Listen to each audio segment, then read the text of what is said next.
Ya, saya ingin mengatakan sebuah perencanaan kecurangan ya yang terkait dengan penunjukan kepala-kepala daerah ini, baik gubernur, bupati, wali kota. Walaupun kita tahu bahwa penjabat itu dilegitimasi oleh undang-undang, perubahan undang-undang, tapi kita tahu bahwa konstelasi politiknya itu memang berat kepada istana karena hampir semua partai politik itu mendukung kekuasaan istana. Bahkan kalau tidak ada partai yang nyimpang kemarin, bisa jadi dua calon itu dari rahim istana semua. Karena mereka sudah menguasai lebih dari 80% sehingga threshold 20% tidak tercapai. Saudara ahli juga kan pembina di beberapa asosiasi daerah. Ya, dalam pengalaman yang tadi saya lihat itu. Apakah itu juga menyebabkan kepala-kepala desa dengan mudah bisa diarahkan kalau kemudian penjabat kepala daerahnya itu berasal dari peraturan Mendagri yang punya potensi yang tadi itu ditundukkan, ada potensi konflik kepentingan di situ. Nah, yang ketiga yang terakhir adalah apakah peranan menteri-menteri yang loyalis ini di dalam peraturan daerah itu ya, sebagai otonomi daerah itu ada aturan-aturannya yang dulu diatur dalam pemerintahan sebelumnya yang mengatur secara ketat supaya menteri-menteri ini bisa menjalankan tugasnya fungsional dan optimal, hanya menjalankan tugasnya, tidak menjadi bagian dari partai atau paslon tertentu untuk kampanye. Bagaimana pengalaman diatur di dalam Departemen Dalam Negeri? Perlu disampaikan bahwa hari Jumat akan dicadangkan untuk pemanggilan pihak-pihak yang dipandang perlu oleh Mahkamah Konstitusi berdasarkan hasil rapat yang mulia para hakim. Yang pertama yang perlu didengar oleh Mahkamah adalah Saudara Muhadjir Effendi, Menteri Koordinator Bidang Pembangunan Manusia dan Kebudayaan Republik Indonesia. Kemudian yang kedua, Bapak Erlangga Hartarto, Menteri Koordinator Bidang Perekonomian. 3, Ibu Sri Mulyani Indrawati, Menteri Keuangan. 4, Ibu Tri Risma Harini, Menteri Sosial. Dan 5, dari Dewan Kehormatan Penyelenggara Pemilu.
Bismillahirrahmanirrahim. Assalamualaikum warahmatullahi wabarakatuh. Yang terhormat, yang mulia Ketua dan segenap anggota Hakim Majelis Konstitusi, para hadirin-hadirat yang saya hormati. Saya ingin menyampaikan keahlian saya dalam perkara ini, yaitu terkait dengan soal Pemilu Presiden 2024 yang tak berjalan dengan bebas, jujur dan adil sebagaimana amanah pasal 22E ayat 1 Undang-Undang Dasar 1945. Apa penyebabnya? Penyebabnya adalah karena Presiden Joko Widodo selaku pemegang kekuasaan pemerintahan Chief of Executive sesuai amanah pasal 4 ayat 1 Undang-Undang Dasar 1945 telah mendukung atau berpihak kepada paslon 02 di mana putranya Gibran menjadi cawapres dan Menteri Pertahanannya Prabowo menjadi calon presiden. Dukungan dan keberpihakan Presiden kepada paslon 02 nyata tampak dalam kebijakannya, perbuatannya, tindakannya, dan ucapannya. Terkait dengan pengangkatan PJ Kepala Daerah secara masif, keterlibatan pejabat negara, dan penggalangan kepala desa untuk memenangkan paslon 02.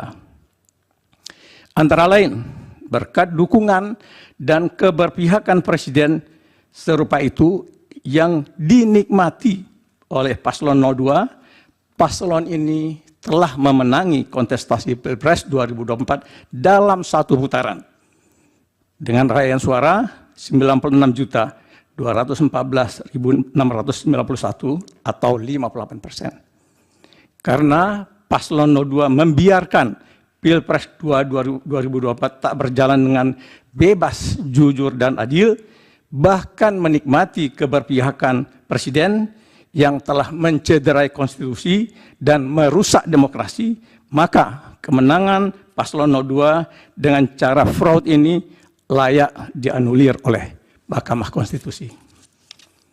Pembahasannya adalah sebagai berikut. Faktor pendongkrak suara. Masyarakat pemilih di Indonesia ini yang mulia kebanyakan cenderung berorientasi paternalistik dan feodalistik. Tingkat pendidikannya rata-rata masih rendah, kira-kira kelas 2 SMP. Sementara birokrasinya masih bermentalitas yes man, ABS, dan safety player. Dalam kondisi seperti ini, posisi kepala daerah, pejabat negara, para menteri misalnya, dan kepala desa sangat strategis dalam mempengaruhi sikap pilih mereka, voting behavior mereka. Siapa yang mengendalikan pemegang posisi penting itu akan dapat mendongkrak dan meraup suara dalam Pilpres.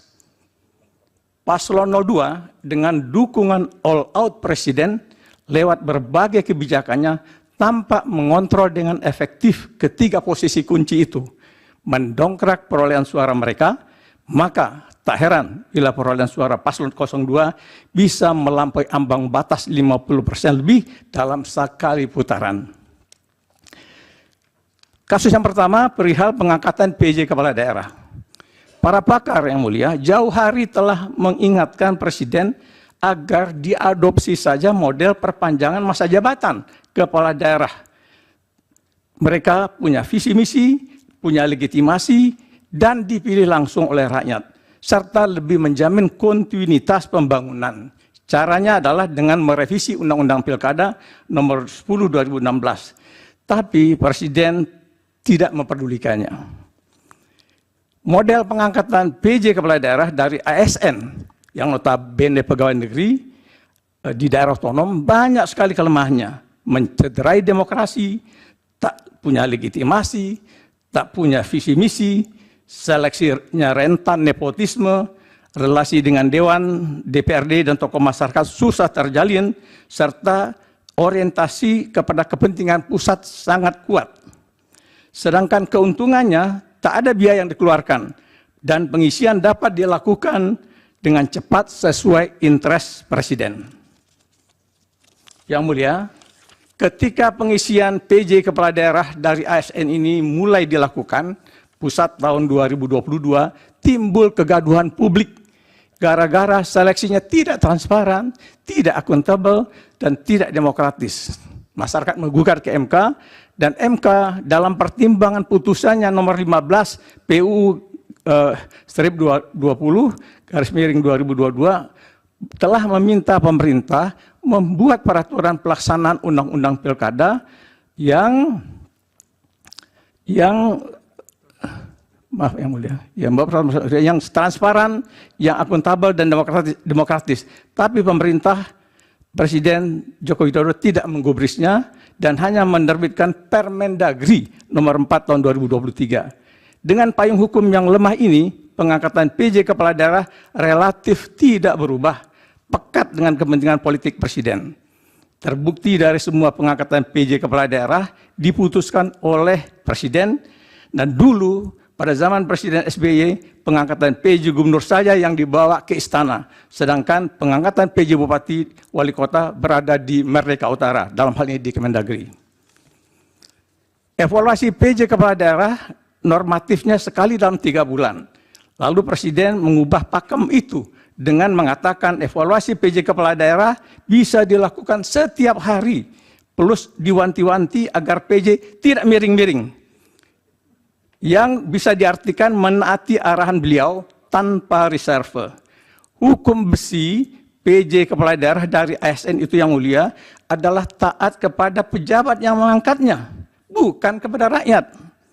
Tak perlu pakai surat-surat, cukup dengan membaca gerak-gerik presiden, para PJ pasti melakukan berbagai cara untuk mendukung, memihak paslon jagoannya presiden, termasuk menggerakkan anak buahnya di Pemda. Dalam memimpin birokrasi Pemda, PJ kepala daerah berwenang pula melakukan mutasi, walau dengan meminta izin kepada Kemendagri. Nah, mutasi ini adalah senjata ampuh PJ kepala daerah terhadap pejabat Pemda idealis yang berani menolak perintahnya.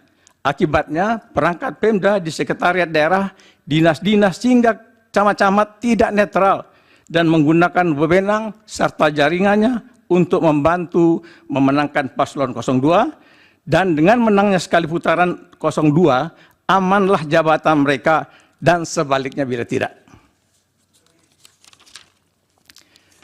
Kasus keterlibatan pejabat negara berbeda dengan ASN yang diwajibkan netral dalam pemilu. Pejabat negara sebagai politisi seperti presiden dan menteri dalam Undang-Undang Pemilu Nomor 7 2017 diperkenankan ikut kampanye, tetapi harus cuti dan dilarang menggunakan fasilitas negara.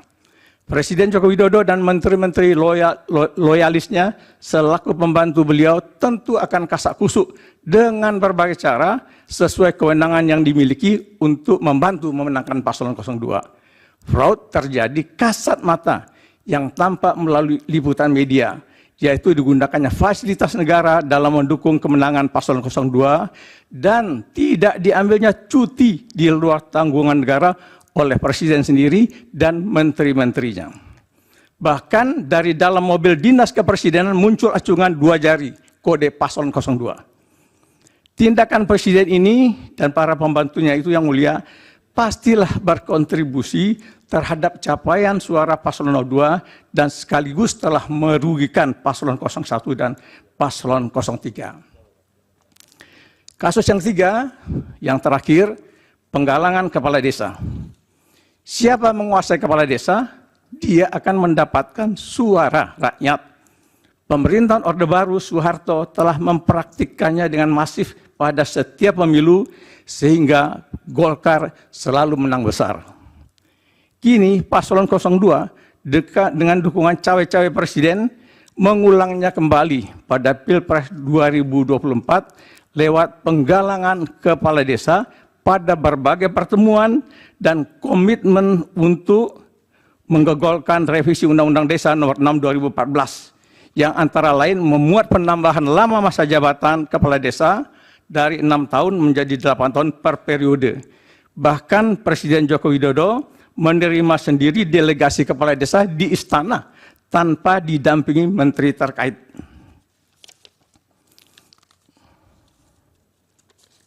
Yang mulia, apa yang dilakukan paslon oleh 02 maupun Presiden Joko Widodo tentu telah mendongkrak suara paslon 02 di desa-desa berkat wibawa dan pengaruh kepala desa kepada warga atau konstituennya. Nah, perilaku paslon 02 yang menyeret kepala desa berpolitik telah menabrak aturan Undang-Undang Desa Nomor 6 2014 yang melarang kepala desa ikut serta dan atau terlibat dalam kampanye pemilu. Bahkan juga para PJ kepala daerah yang berwenang mencegah tindakan kepala desa tersebut umumnya melakukan pembiaran tutup mata. Akhirnya kami sampai kepada pendapat kami yang mulia, dari tinjauan terhadap fenomena pengangkatan PJ kepala daerah, keterlibatan pejabat negara, dan penggalangan kepala desa yang menunjukkan Pilpres 2024 tak berjalan dengan bebas, jujur dan adil, free and fair election akibat ulah paslon 02 dan cawe-cawe keliru Presiden Joko Widodo yang berdampak pada cederanya konstitusi pasal 22E ayat 1 Undang-Undang Dasar 1945, maka yang mulia, kalau memang bisa dikabulkan kewenangan paslon 02 dengan cara fraud ini layak dianulir oleh MK. Demikian, Terima kasih. Assalamualaikum warahmatullahi wabarakatuh. Waalaikumsalam. Dari kuasa hukum pemohon ada. Ada, terima kasih majelis. Ahli, ada 271 kepala daerah yang ditunjuk, yang terdiri dari 24 gubernur, 191 bupati, dan 56 wali kota. Nah, penunjukan ini tadi disebutkan tidak dengan melakukan perpanjangan masa jabatan kepala daerah, tapi dengan menunjuk ASN tertentu, sehingga menimbulkan masalah begitu banyak. Pertanyaan pertama saya, apakah masalah-masalah yang ditimbulkan itu juga potensi pada kepentingan elektoral di dalam pemilu ini? Itu satu. Yang kedua, tadi disebutkan ada putusan Mahkamah Konstitusi nomor 15 PUU tahun 2022. Yang saya baca dalam masalah, coba tolong di slide-nya. Slide pertama tadi. Bukan majelis. Yang berkaitan dengan putusan MK kan? Iya, putusan MK. Tolong di Kedua atau ketiga? ada keempat majelis. Satu, terus. Ah, Ini tadi. Nah, ini yang ini. Nah ini. Di situ ahli menyatakan bahwa MK meminta untuk dibuat peraturan pelaksanaan undang-undang pilkada. Tapi faktanya yang diterbitkan adalah Permendagri, bukan peraturan pemerintah. Karena pelaksanaan undang-undang pilkada ini mestinya dalam bayangan saya adalah peraturan pemerintah. Nah, itu kemudian menyebabkan di dalam Permendagri itu diatur berbagai aturan yang punya potensi konflik kepentingan di dalam aturan itu. Salah satunya adalah legalitas untuk melakukan mutasi. Dengan mutasi-mutasi itu kemudian penundukan pejabat daerah sampai di level desa itu bisa dilakukan secara efektif. Dalam pandangan saya seperti itu. Apakah hal itu benar? Sehingga menyebabkan ini pertanyaannya. Saudara ahli juga kan pembina di beberapa asosiasi daerah. Ya, dalam pengalaman yang tadi saya lihat itu. Apakah itu juga menyebabkan kepala-kepala desa dengan mudah bisa diarahkan kalau kemudian penjabat kepala daerahnya itu berasal dari peraturan Mendagri yang punya potensi yang tadi itu ditundukkan, ada potensi konflik kepentingan di situ. Nah, yang ketiga yang terakhir adalah apakah peranan menteri-menteri yang loyalis ini di dalam peraturan daerah itu ya, sebagai otonomi daerah itu ada aturan-aturannya yang dulu diatur dalam pemerintahan sebelumnya yang mengatur secara ketat supaya menteri-menteri ini bisa menjalankan tugasnya fungsional dan optimal, hanya menjalankan tugasnya, tidak menjadi bagian dari partai atau paslon tertentu untuk kampanye. Bagaimana pengalaman diatur di dalam Departemen Dalam Negeri? Ada 3 pertanyaan itu. Terima kasih. Cukup? Satu tambahan, Pak Repli, silakan. Tambah 2 bisa. Dirangkum jadi 1. Oke. Ya, saya ingin mengatakan sebuah perencanaan kecurangan ya yang terkait dengan penunjukan kepala-kepala daerah ini, baik gubernur, bupati, wali kota. Walaupun kita tahu bahwa penjabat itu dilegitimasi oleh undang-undang, perubahan undang-undang, tapi kita tahu bahwa konstelasi politiknya itu memang berat kepada istana, karena hampir semua partai politik itu mendukung kekuasaan istana. Bahkan kalau tidak ada partai yang nyimpang kemarin, bisa jadi 2 calon itu dari rahim istana semua. Karena mereka sudah menguasai lebih dari 80%, sehingga threshold 20% tidak tercapai. Nah, kemudian kita tahu ada 271 pengangkatan penjabat kepala daerah ini, dan terjadilah pemilu. Di data kami menunjukkan kecurangan sejak lama. Kalau kita lihat fenomena ini, itu perlu dikonfirmasi. Kemudian terkait dengan kepala desa, kita tahu kasat mata kepala desa dimobilisasi. Bahkan ada paslon tertentu yang sengaja diundang untuk mendengarkan komitmen kepala desa, walaupun kemudian tidak strong message pada waktu itu. Tetapi intinya kita tahu tidak hanya undang-undang desa yang melarang keterlibatan aparat desa, tetapi juga undang-undang pemilu, undang-undang nomor 7 tahun 2017. Dan kita tahu bahwa ahli mengatakan dampak kepala desa ini luar biasa. Sejauh mana fenomena yang bisa kita lihat itu signifikan untuk mengatakan pemilu ini curang dan kemudian pilpres ini curang dan perlu kemudian diulang atau dibatalkan hasilnya atau diperintahkan pemungutan suara ulang. Terima kasih. Terima kasih. Dari termohon? Masih bisa? Tidak ada, Majelis. Tidak ada. Dari pihak terkait? Ada yang mulia. Pertama saya akan mengajukan pertanyaan. Kedua, Saudara Dr. Farid Bahmid akan mengajukan pertanyaan. Saudara ahli tadi mengatakan bahwa ada usulan-usulan kepada Presiden supaya kepala daerah itu dalam konteks pilkada serentak diperpanjang. Ya. Bukan dengan cara menunjuk PJ-PJ seperti sekarang. Tapi Presiden tidak memperdulikan usulan itu. Bagaimana dengan DPR? DPR kan juga bisa mengusulkan perubahan undang-undang supaya tidak PJ-PJ tapi perpanjangan jabatan. Kenapa fraksi terbesar PDIP di DPR tidak mengambil inisiatif untuk perpanjangan, tapi juga diam saja dan kemudian berkembanglah tentang PJ-PJ ini dalam undang-undang. Apakah pada waktu itu yang keluar kemudian seperti saudara katakan adalah Permendagri nomor 4 tahun 2003. Saya sudah cek 4 April 2023. Kenapa PDIP tidak berkomentar pada waktu itu di DPR? Apakah mereka sebenarnya juga punya konspirasi membiarkan ini kepada PJ-PJ hanya dengan Permendagri karena hitungannya pada waktu itu akan menguntungkan mereka?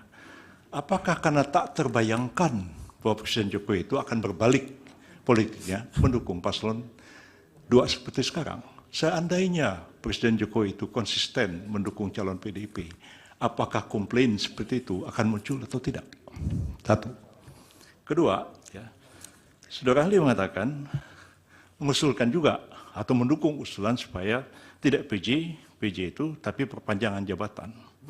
Bisakah saudara ahli membayangkan, andai kata usulan itu yang diterima, maka berarti saudara Anies Baswedan dan saudara Ganjar Pranowo tidak bisa maju sebagai calon presiden dalam pilpres sekarang.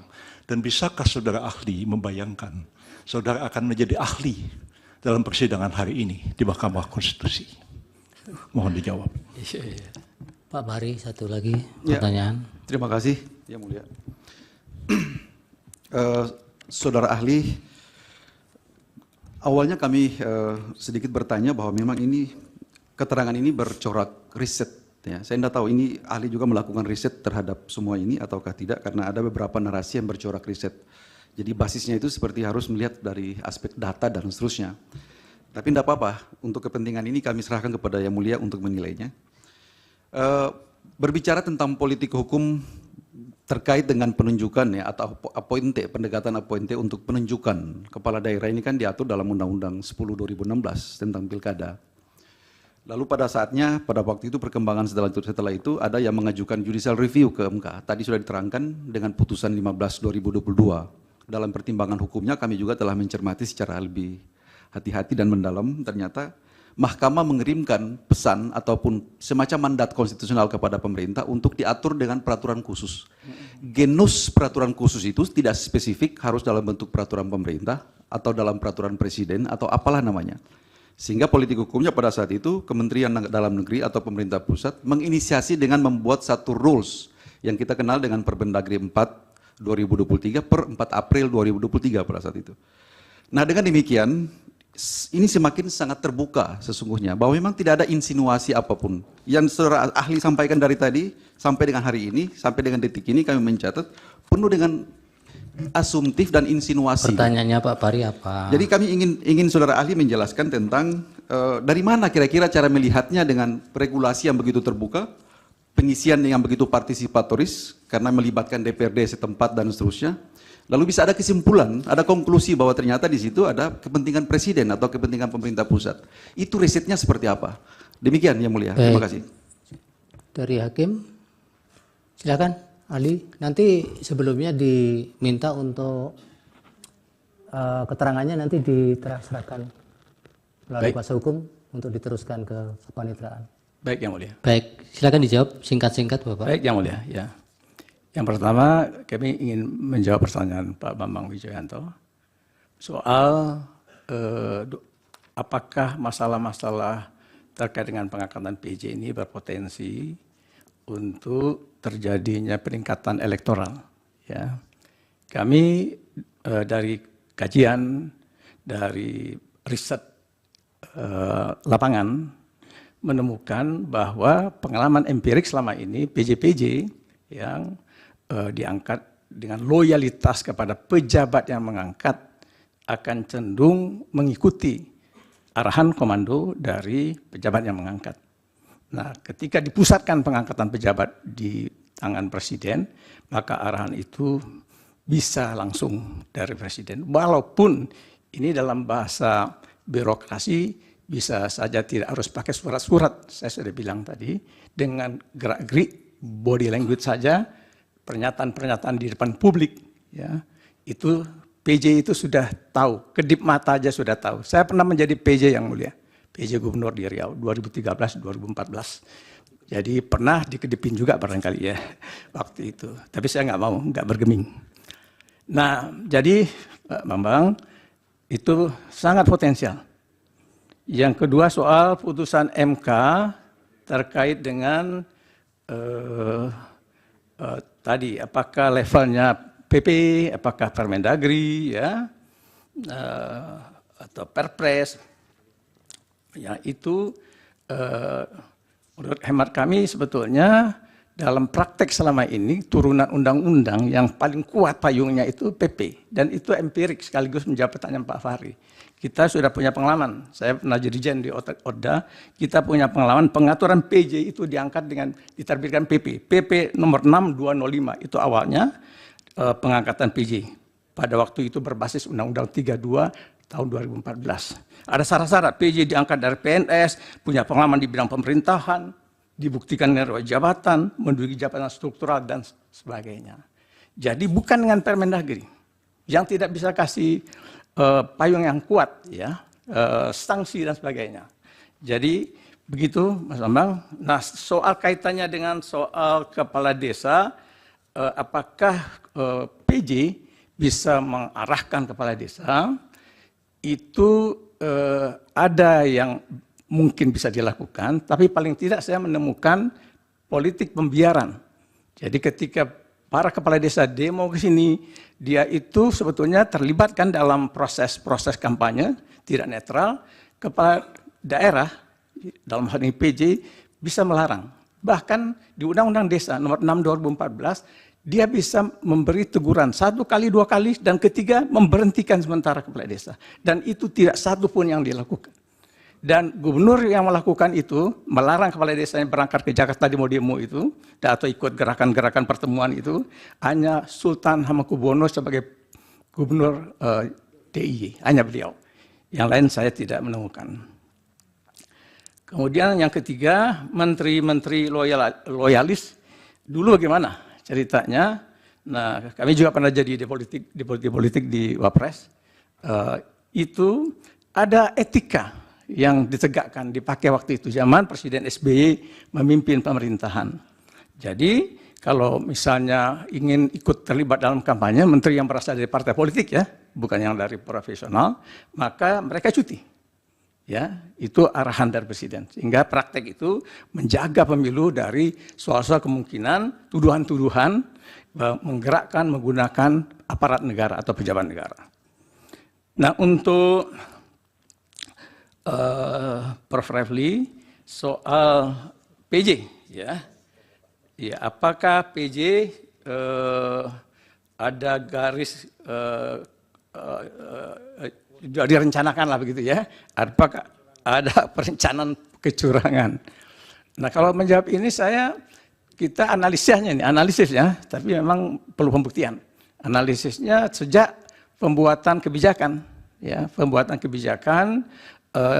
Sudah ada tanda-tanda, kenapa kok dilakukan resentralisasi politik namanya. Ditarik itu kewenangan pengangkatan PJ itu ke tangan presiden. Nah, yang kedua adalah semula dibagi Bupati Wali Kota, pengangkatan PJ-nya prosesnya cukup di Kemendagri, tetapi kemudian kok PJ Bupati Wali Kota pun ditarik ke istana.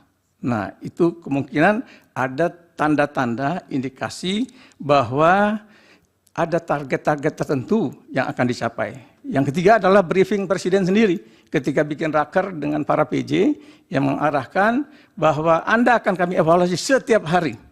Kalau Anda tidak kalau Anda miring-miring. Nah, itu dia, miring-miringnya itu kita baca sebagai tidak ikut arahan beliau. Nah, itu kemungkinan saya menafsir ya, ada perencanaan. Nah, soal kepala desa dimobilisasi itu bisa terjadi mobilisasinya karena ada kepentingan kepala desa sendiri menyangkut perubahan undang-undang desa, ya, undang-undang desa nomor 6 2014. Jadi mereka ingin transaksi. Kalau bisa dibantu perpanjang masa jabatan dan nambah bantuan dana desa menjadi sekian M dari 1 M, nah itu mereka akan ikutlah memberikan perhatian untuk mendukung kemenangan-kemenangan pihak-pihak yang berkepentingan. Nah, jadi ada kemungkinan begitu seperti terbukti dari pertemuan-pertemuan yang digalang antara lain menghadirkan paslon 02 ya, saudara calon wapresnya Pak Gibran waktu itu. Berikutnya untuk Prof. Yusril, yang pertama tadi masa perpanjangan kepala daerah, apakah hanya presiden saja yang ditimpakan persoalannya? Kenapa juga tidak DPR juga ikut gitu ya melakukan rencana perubahan? Nah, hemat kami DPR memang tentu juga punya kewenangan membentuk undang-undang. Tetapi dalam hal pemilu, ya dalam hal pilpres, pemilu khususnya, yang paling mengetahui perkembangan-perkembangan keadaan itu adalah pemerintah. Ya, data, kemudian ada berbagai macam fenomena di lapangan, pemerintah lebih tahu daripada kawan-kawan di DPR.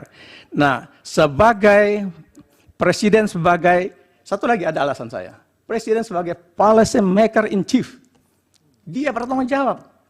Karena kebijakan pemilu yang difasilitasi dengan cara buruk, dialah yang akan ditanya lebih dahulu oleh rakyat, bukan DPR.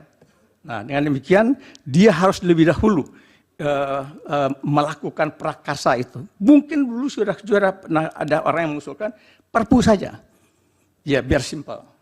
Terus DPR terlibat nanti, tapi tidak juga diambil oleh beliau. Yang kedua, soal bagaimana kemungkinan kalau andai kata diadopsi kebijakan itu betul jadi, ya perpanjang masa jabatan. Nasib Gubernur Anies yang akan maju pilpres, nasib Gubernur Ganjar yang akan maju pilpres. Ini soal sederhana saja, sangat simpel sekali jawabnya. Karena begitu masa pilpres datang, mereka mengundurkan diri dari jabatan, Pak, dan wakilnya naik memimpin, melanjutkan. Kontinuitas pembangunan masih tetap ada. Pemerintahan tetap jalan. Bukan PJ, ASN yang setia dan loyal kepada presiden. Yang terakhir untuk Pak Farid, tadi saya kira saya sudah jawab. Sama dengan yang saya sampaikan kepada Pak Bambang. Dan riset, kami punya riset Pak Ketua. Nanti kalau diizinkan, saya akan melalui pengacara akan sampaikan hasil riset. Baik. Terima kasih. Ya, tapi satu lagi ini dari Prof. Endi, mau yang mulia, mau ada yang ditanyakan. Baik, terima kasih Prof. Jo, Ya, Pak. ahli.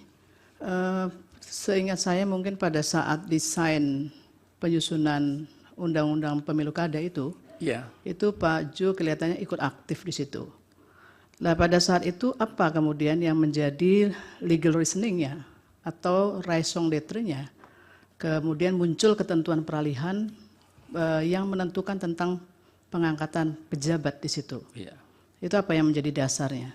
Kalau sekarang kemudian dimunculkan sebagai sebuah permasalahan yang data empirik yang tadi dimunculkan itu, silakan dijawab. Yang mulia Hakim ini kami kemukakan bahwa ketika Undang-Undang Pilkada nomor 10 tahun 2016 ini diproses, dibuat, kami sudah tidak di Dagri lagi. Saya pensiun terakhir Desember 2014. Jadi per 1 Januari 2015 saya kembali ke kampus mengajar. Jadi ketika ini diproses, kami tidak terlibat. yang melanjutkan ODA waktu itu dipimpin oleh Pak Sony. Ya. Demikian jawaban saya.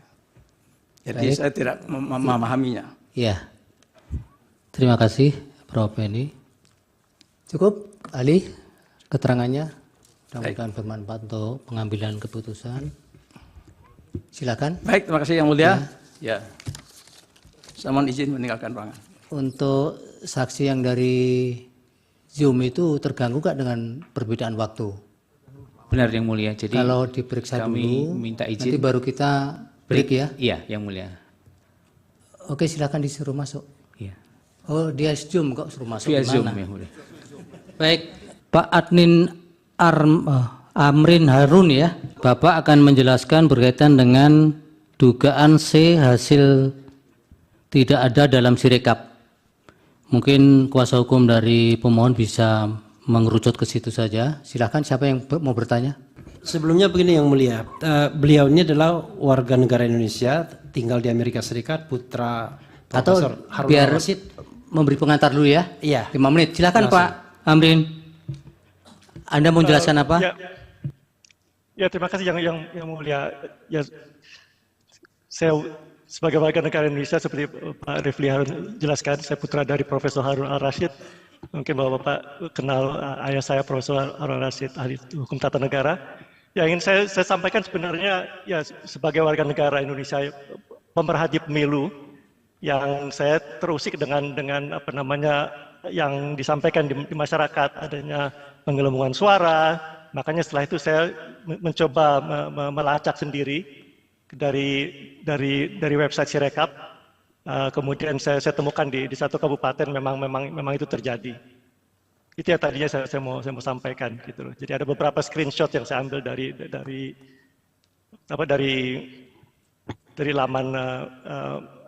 laman pemilu 2024. Itu satu hal. Yang kedua, kemudian karena saya merasa ya Sirekap ada narasi yang menyatakan itu hanya alat bantu dan itu bukan pegangan, makanya akhirnya saya masuk kepada berusaha melihat form C hasil. Nah, dari temuan-temuan saya itu saya temukan adanya beberapa kejanggalan di mana tanda tangannya tidak sama, kemudian ada tip X, kemudian ada kelihatan tanda-tanda form C hasil itu dikerjakan oleh satu orang dengan pena yang sama. Sekali lagi saya bukan ahli forensik tanda tangan, ini hanya pengamatan kasat mata saja. Baik, itu saja yang dijelaskan.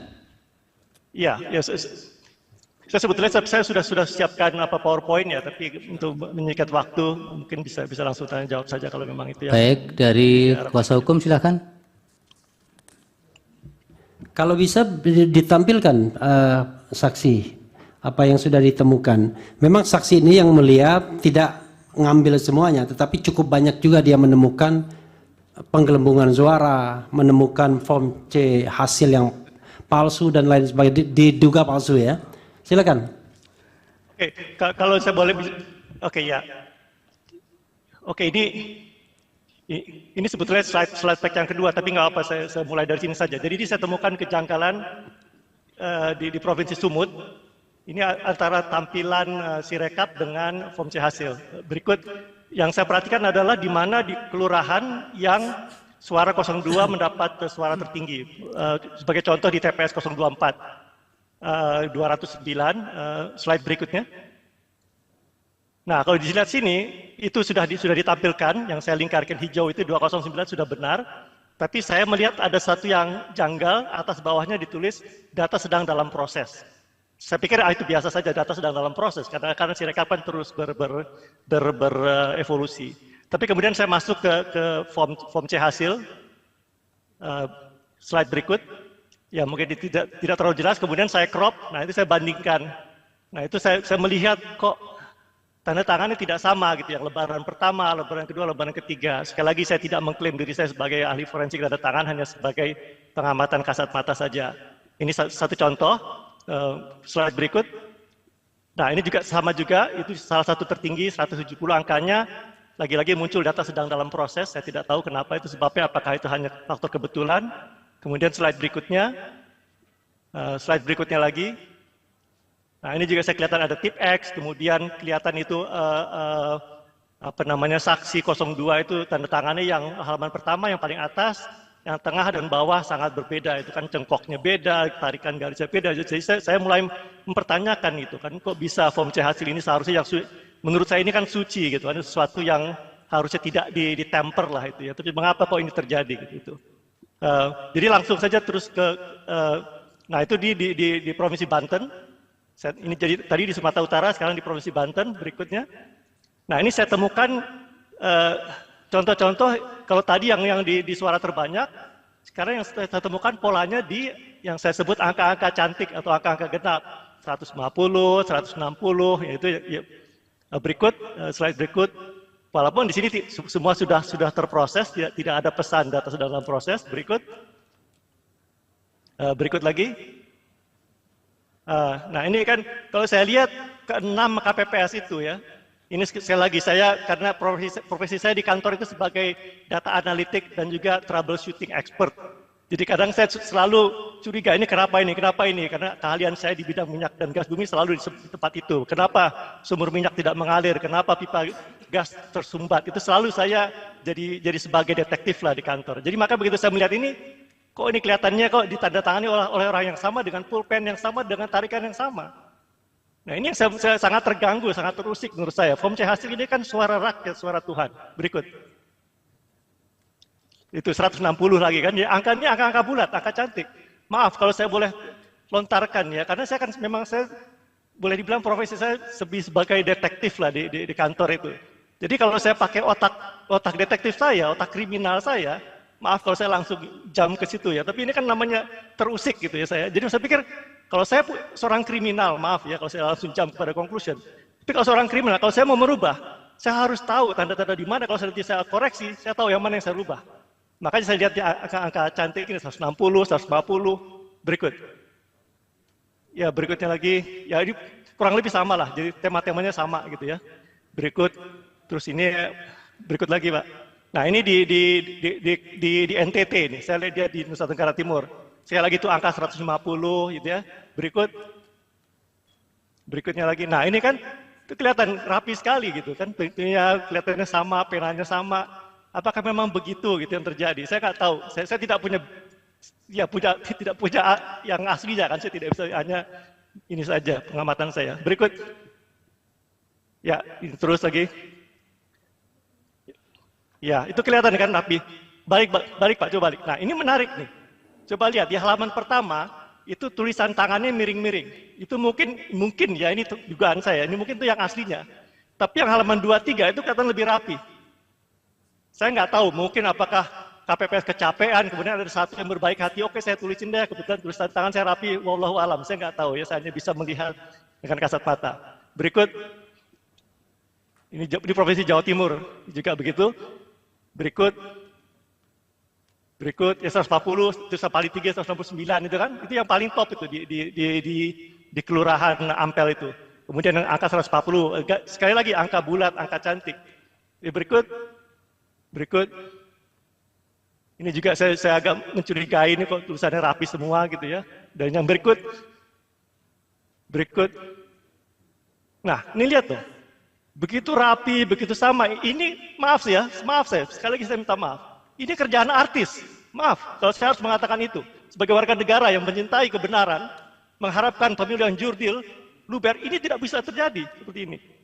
Sekali lagi, dan itulah akhirnya saya kesimpulan di slide terakhir, yaitu rangkuman saja. Nah inilah yang saya rangkum, mulai dari Sumut, kemudian Banten, NTT, Jawa Timur, itu temuan-temuannya yang saya temukan, kemudian itu kelihatan di Sora 2 yang terbanyak, dan yang itu angka-angka cantik semua, 150, 160, 170, itu yang saya temukan.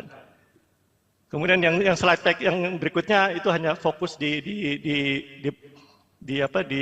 penggelembungan suara. Kalau bisa ditampilkan yang slide pack yang satunya lagi.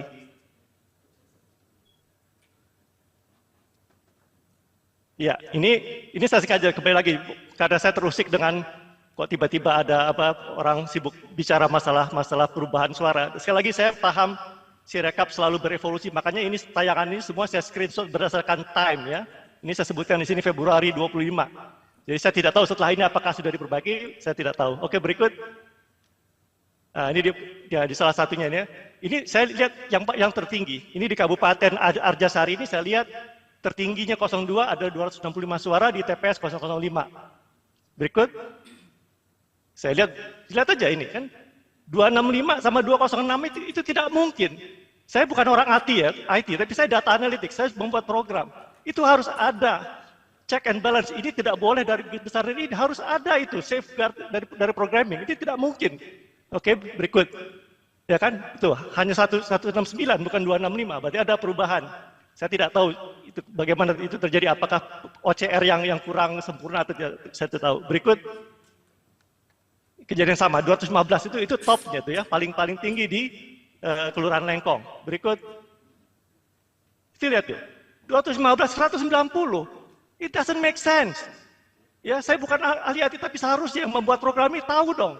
Bikin dong safeguard. Tidak mungkin ini. Harus saling cross check. Ya, harus ada istilahnya dalam bidang saya itu ada namanya interlock. This one cannot be that greater than something like that gitu loh. Harus ada. Gak bisa dihilangkan seperti ini. Berikut. Ya, ini 115 jadi 215. Ya, itulah. Jadi yang itu saya temukan bisa langsung ke rangkuman terakhir aja Pak, di slide terakhir.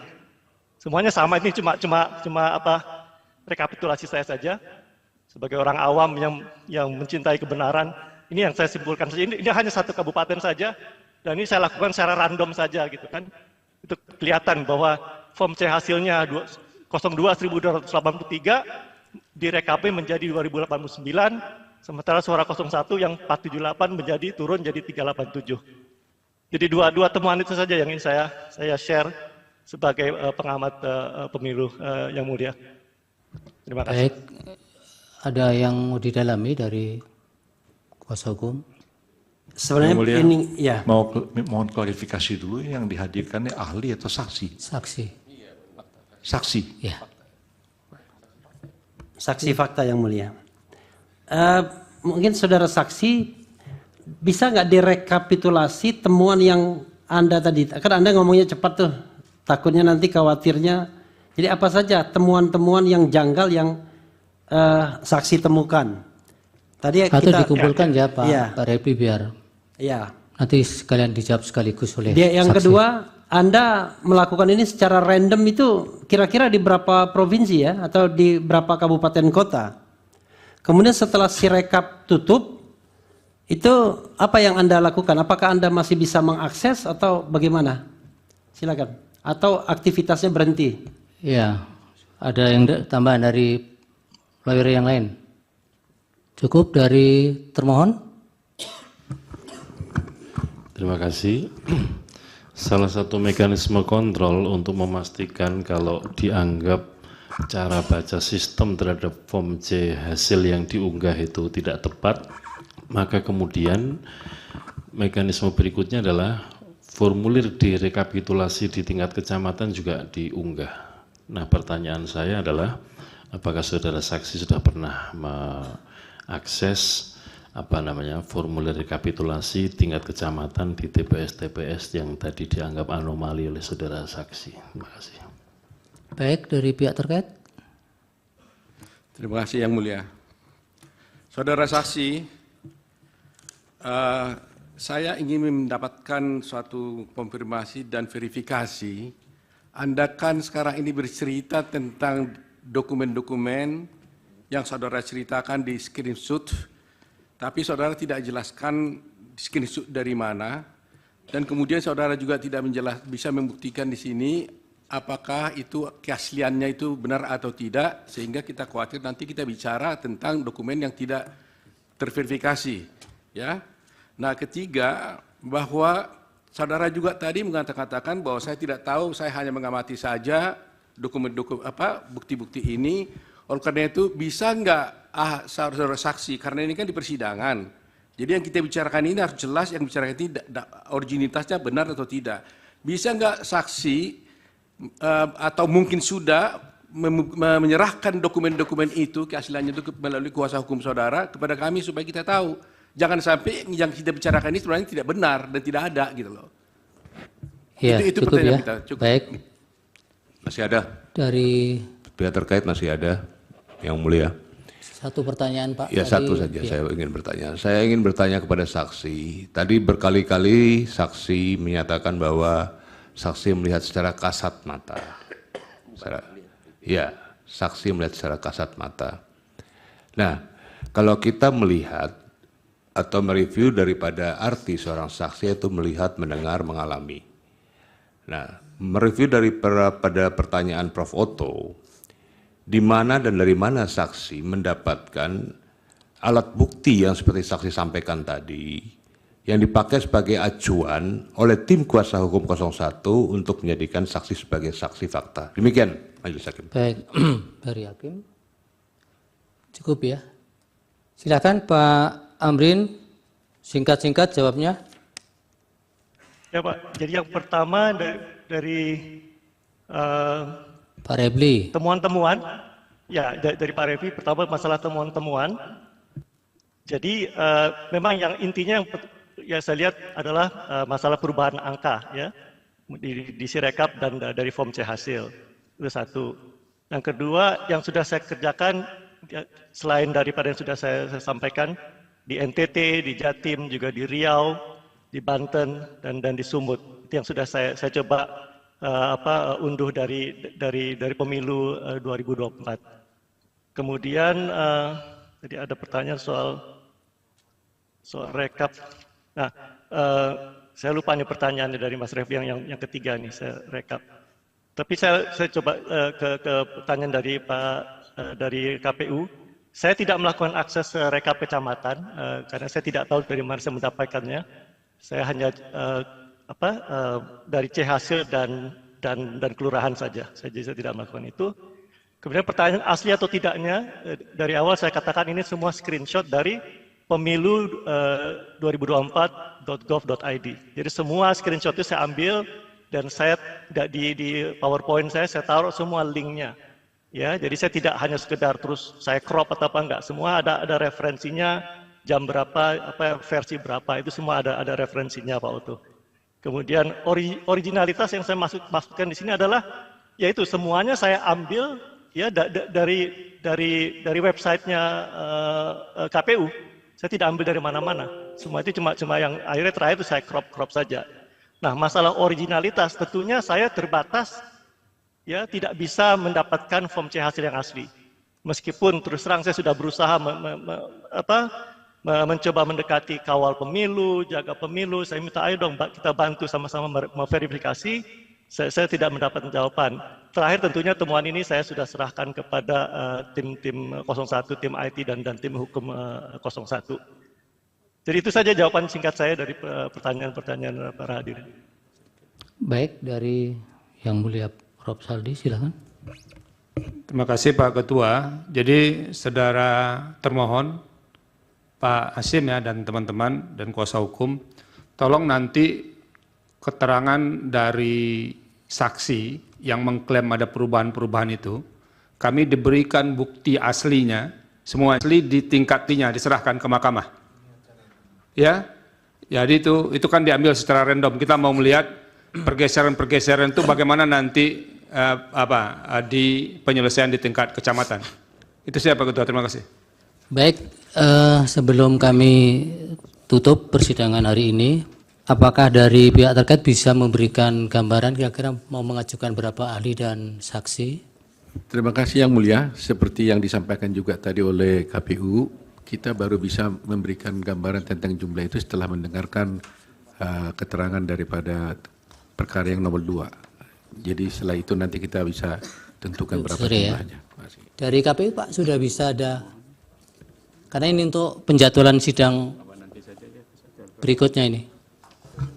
Belum Yang Mulia. Belum juga? Ya. Apa akan ajukan saksi dan ahli juga? Kalau tahun-tahun yang lalu kan Bawaslu tidak. Bawaslu tidak. Tidak mengajukan saksi dan ahli. Tidak. Baik, kalau begitu nanti seandainya pun akan mengajukan, tidak tertutup kemungkinan bisa berubah pikiran kan. Nanti jadwalnya akan kami gabung dengan pemeriksaan saksi dan ahlinya KPU. Kalau tidak, kalau on schedule mungkin di Rabu ya. Terima kasih Yang Mulia. Rabu, lusa. Kemudian untuk pihak terkait kalau bisa dimungkinkan nanti 1 hari untuk pihak terkait. Jadi Kamis untuk pihak terkait.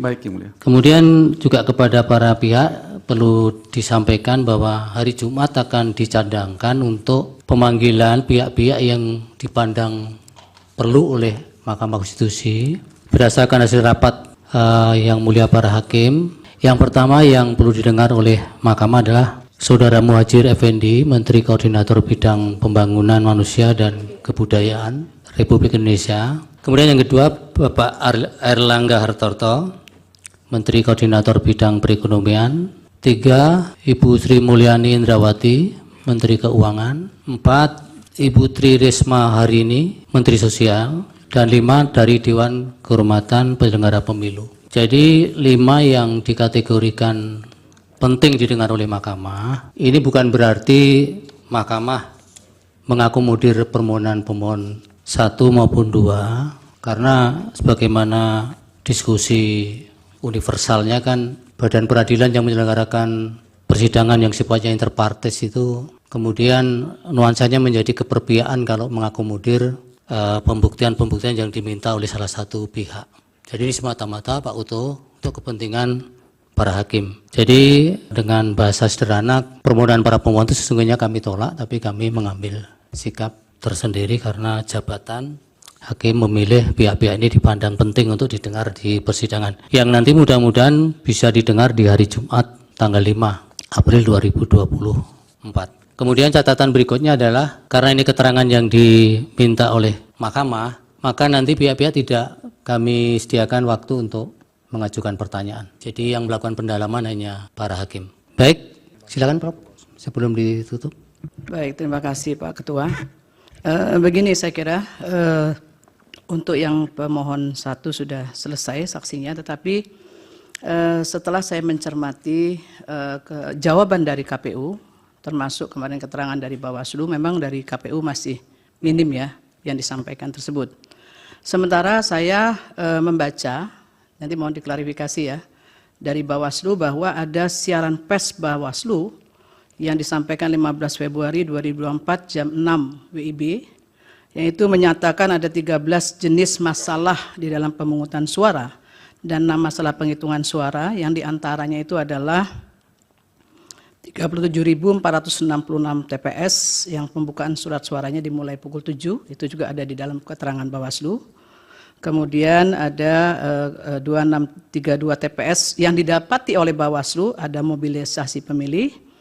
Kemudian ada 189 TPS yang didapati oleh Bawaslu bahwa pengawas tidak memberikan C hasil salinannya. Dan 2162 TPS yang didapati ada ketidaksesuaian jumlah hasil penghitungan surat suara sah dan tidak sah dan seterusnya. Itu ada 13 jenis masalah pemungutan suara dan 6 masalah penghitungan suara. Karena ini siaran pers dari Bawaslu sebagai penyelenggara pemilu, jadi saya mohon ada bukti dari KPU, nanti berkoordinasi saja dengan Bawaslu. Saya mohon bukti karena di dalam jawaban dari KPU memang tidak ada bukti yang dilampirkan yang berkaitan dengan yang di TPS, termasuk yang didalilkan dari pemohon. Ya, ini saya mohon agar dapat disampaikan bukti-bukti ya, yang ini Mahkamah yang meminta ya. Ini Mahkamah yang meminta ya, sekali ini Mahkamah yang meminta sebagaimana tadi Pak Ketua juga mengatakan Mahkamah yang berkebutuhan terkait dengan keterangan dari pihak-pihak dari menteri-menteri terkait tersebut. Oleh karena itu kami meminta untuk dapat diberikan bukti 37.466 TPS yang merupakan siar pers dari Bawaslu, itu TPS-nya mana saja. Artinya koordinasi dari Bawaslu dan KPU itu berkenaan dengan 13 jenis masalah pemungutan suara dan 6 jenis masalah penghitungan suara. Itu kan ada sekian ribu TPS itu ya. Itu mohon dapat diberikan bukti yang menunjukkan TPS-nya TPS mana saja, perolehan suaranya seperti apa, baik masing-masing pasangan calon 1, 2, 3, kemudian lebih lanjut apa tindak lanjut dari Bawaslu berkenaan dengan hal ini. Karena ada beberapa memang didalilkan oleh pemohon 1 dan pemohon 2. Tetapi karena ini munculnya dari Bawaslu, sehingga kami yang berkepentingan untuk melihat lebih jauh persoalan terkait dengan apa yang sudah menjadi konsumsi publik tersebut. Jadi mohon itu dapat kemudian diberikan kepada kami, termasuk dari Bawaslu untuk dapat dilengkapi lebih detail lagi ya soal hal tersebut yang sudah disampaikan dari keterangan pers Bawaslu tersebut. Kemudian yang berikutnya, ini memang tadi sudah ditayangkan soal Sirekap, ya, tetapi kemudian ada beberapa dalil-dalil berkenaan dengan TPS-TPS yang muncul karena tidak ada kesesuaian tadi. Itu kami juga minta untuk ditindaklanjuti. Ya, jawabannya lebih dielaboratif lagi untuk bisa mendetilkan. Ya, jadi tidak mengatakan sudah selesai begitu, tetapi harus diuraikan lebih jauh. Apa kemudian persoalannya muncul di situ? Bagaimana perolehan suara masing-masing pasangan calon? Itu penting ya untuk kita lihat bersama. Karena ini bisa kemudian kita punya bukti yang lebih komprehensif. Ya, saya kira itu saya mohon dapat diberikan tambahan bukti itu. Satu lagi berkenaan dengan Sirekap ini adalah karena dia sebagai satu alat bantu, ya, sebagai alat bantu, dan saya mohon nanti bisa ditambahkan keterangan perbaikan yang sudah dilakukan. Dulu kan Pak Hasim kebetulan memahami juga, dulu kan situng, kemudian berkembang sedemikian rupa, berevolusi menjadi Sirekap.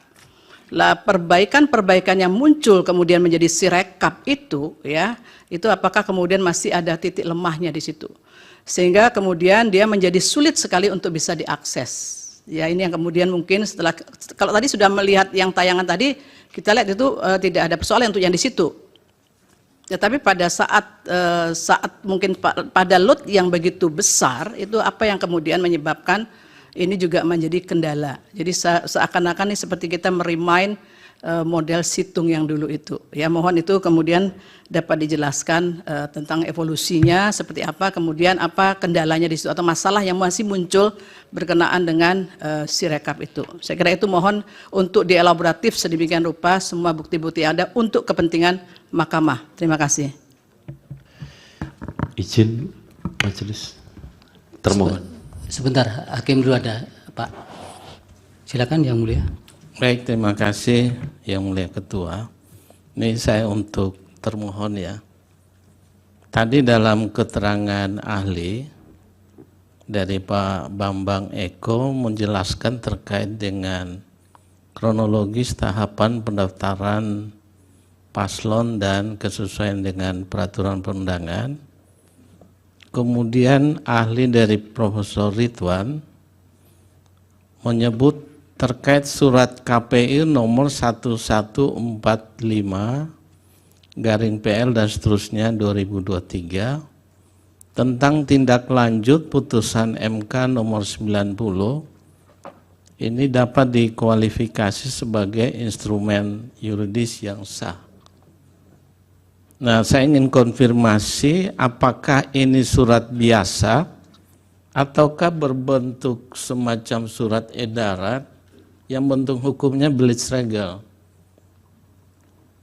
Ini saya kira penting karena kalau dilihat dari tahapan kronologis itu PKPU 19/2023 itu ditetapkan 9 Oktober, kemudian putusan MK 90 itu 16 Oktober, sementara surat PKPU ini 19 Oktober. Lalu verifikasi pendaftaran 25, lalu peraturan KPU yang baru 23 itu merubah 19, ini tanggal 13 November. Hanya mohon konfirmasi itu saja. Terima kasih. Terima kasih Yang Mulia. Pak Azim sekalian tadi mau tanya apa, tapi jawab dulu itu.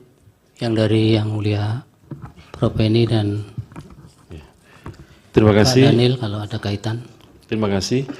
Yang berkaitan dengan jawaban kami yang belum detail, kami sudah menyiapkan katakanlah untuk mendetailkan itu dari segi jumlah poin atau jumlah topiknya tetap, hanya saja masing-masing topiknya kami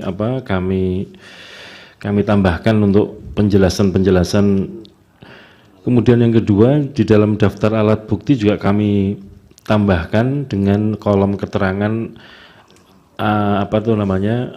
penjelasan tentang alat bukti, misalkan surat atau dokumen ini sebetulnya membuktikan untuk apa atau menjelaskan apa. Kemudian yang ketiga, tentang nama-nama TPS yang muncul dalam persidangan nanti akan kami siapkan form C hasil plano yang ada di dalam Sirekap untuk menjadi alat bukti tambahan, berikut direkap di tingkat kecamatan sebagai pembandingnya. Kemudian yang berikutnya soal permohonan nomor 1 dan nomor 2 yang mendalilkan sejumlah pelanggaran atau apapun istilahnya itu pada hari pemungutan dan penghitungan suara yang merujuk kepada rilis Bawaslu. Kami terus terang saja surat dari Bawaslu tentang hal tersebut belum pernah menerima. Jadi kami ini tahunya juga dari media. Jadi kalau beban pembuktian kepada kami juga agak berat yang mulia, karena kami tidak tahu persis apa yang menjadi masalah. Kan begini Bapak, kan Bapak juga membantah dalil-dalil yang Bapak bantah yang dari pemohon kan.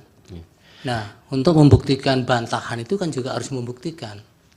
Demikian juga pemohon menguatkan dalil-dalilnya juga harus membuktikan dalil-dalil yang ada di permohonannya. Baik. Termasuk pihak terkait, Bawaslu juga. Baik, silakan. Jadi nanti yang berkaitan dengan hal tersebut menjadi ruang lingkup tugas wewenang KPU, tentu saja akan kami akan kami detailkan dalam jawaban-jawaban termasuk alat buktinya. Nah, soal yang tadi yang didalilkan oleh pemohon 1 dan perkara 1 dan perkara 2, nanti kami akan koordinasi dengan Bawaslu tentang problem-problemnya, karena kami juga belum tahu, misalkan begini, situasinya temuan ini di lapangan tapi sudah diselesaikan. Nah, kami juga belum tahu. Kami akan diskusikan dulu dengan Bawaslu supaya nanti porsi menjawab kami juga proporsional sebagaimana yang situasi yang di lapangan. Termasuk misalkan begini, di dalam keterangan Bawaslu ketika kemarin menyatakan bahwa dalam pencalonan presiden, teman-teman Bawaslu menyatakan tidak diberikan akses silon presiden pada waktu proses pendaftaran maupun verifikasi. Sebetulnya pertanyaan tersebut juga sudah muncul di dalam dalam pemeriksaan DKPP, dan kami sampaikan sesungguhnya kami telah memberikan akses silon untuk akun silon untuk pemilu presiden, pencalonan presiden. Namun demikian sampai dengan batas waktu terakhir teman-teman Bawaslu belum pernah mengaktifasi akun tersebut, sehingga untuk itu juga kami sampaikan. Nah, yang terakhir soal kronologi nanti akan kami periksa di dalam jawaban kami, nanti akan kami tambahkan soal kronologi tersebut berkaitan dengan terhitung sejak diundangkannya PKPU 19/2023 sampai dengan katakanlah penetapan pasangan calon di tanggal 13 November 2023 yang lalu. Itu nanti akan kami sampaikan, walaupun sebetulnya keterangan tersebut di dalam persidangan DKPP juga pernah kami sampaikan, nanti kami sampaikan kembali. Demikian, terima kasih. Baik. Silakan Prof. Sali.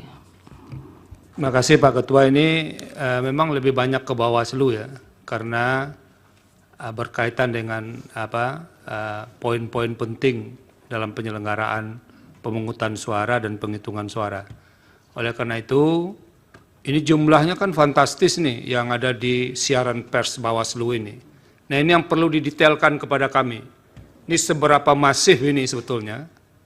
Oleh karena itu, mempertegas ya apa yang disampaikan Prof. Eni tadi, 13 masalah pemungutan suara itu yang jumlah TPS-nya ribuan semua. Lalu ada 6 masalah penghitungan suara yang jumlahnya juga ribuan. Bahkan poin 6 terakhir itu di masalah penghitungan suara, Bawaslu mendapati 1.473 TPS yang didapati adanya intimidasi terhadap penyelenggara. Nah, tolong itu dijelaskan kepada kami di mana saja, apa bentuk intimidasinya, siapa yang mengintimidasi. Karena ini bersangkut paut dengan dalil yang disampaikan oleh perkara nomor 1 dan perkara nomor 2. Jadi supaya ini bisa clear, jadi kita ingin tahu bagaimana korelasinya dengan proses secara keseluruhan gitu. Karena ini poin-poin kunci di tahapan pemilihan umum. Jadi soal pemungutan suara ada 13 masalah yang jumlahnya ribuan itu. Lalu ada 6 di penghitungan suara yang jumlahnya juga ribuan. Tolong Bawaslu menjelaskan secara konkret ke kami yang soal ini. Ya, ini kan ada waktu untuk Bawaslu untuk melengkapi keterangan kemarin pada hari Kamis. Terima kasih Pak Ketua. Baik, terima kasih Prof. Izin yang mulia. Sebentar, masih dari Hakim dulu. Sebelumnya ya. Dari yang mulia. Menambahkan apa yang disampaikan oleh Prof. Eni, Prof. Saldi. Begini, saya kebetulan Hakim Konstitusi yang sudah 3 kali menangani Pilpres. Jadi saya mempunyai banyak pengalaman untuk penanganan Pilpres. Saya melihat Bawaslu dalam posisi yang pasif. Dalam posisi yang pasif, Mahkamah bisa memandang persoalan-persoalan yang muncul pada tahap-tahap sebelumnya itu tidak bisa clear sebagaimana yang disampaikan oleh Prof. Saldi. Sehingga kalau permasalahan-permasalahan yang muncul di sebelumnya tidak tertangani dengan baik oleh Bawaslu, maka bisa saja itu ditangani oleh Mahkamah. Nah, oleh karena itu, maka penjelasan Mahkamah dari Bawaslu mengenai persoalan-persoalan apa saja yang sudah muncul, itu sangat penting untuk diketahui. Karena kalau tidak diketahui, nanti Mahkamah yang akan menelisik dan akan memutus gitu. Nah, ini kan bisa merugikan para pihak. Oleh karena itu, saya mohon Bawaslu betul-betul bisa menjelaskan secara detail seluruh persoalan-persoalan, apalagi ditambah dengan konferensi pers yang di launching itu. Nah, kalau tidak, berarti kita bisa melihat, oh ini belum diselesaikan oleh Bawaslu. Nah, kalau belum diselesaikan oleh Bawaslu, maka Mahkamah harus menyelesaikan supaya kepastian hukum dan keadilan dalam penyelenggaraan pemilu bisa tercapai. Sehingga keadilan itu berlaku untuk para pihak. Jadi saya mohon Bawaslu jangan diam saja dan pasif. Apa yang sudah harus betul-betul direaksi. Itu yang harus saya sampaikan untuk menambahkan dari Prof. Saldi dan Prof. Eni. Terima kasih Pak Ketua, saya kembalikan. Baik. Cukup? Yang mulia. Yang mulia ada satu hal.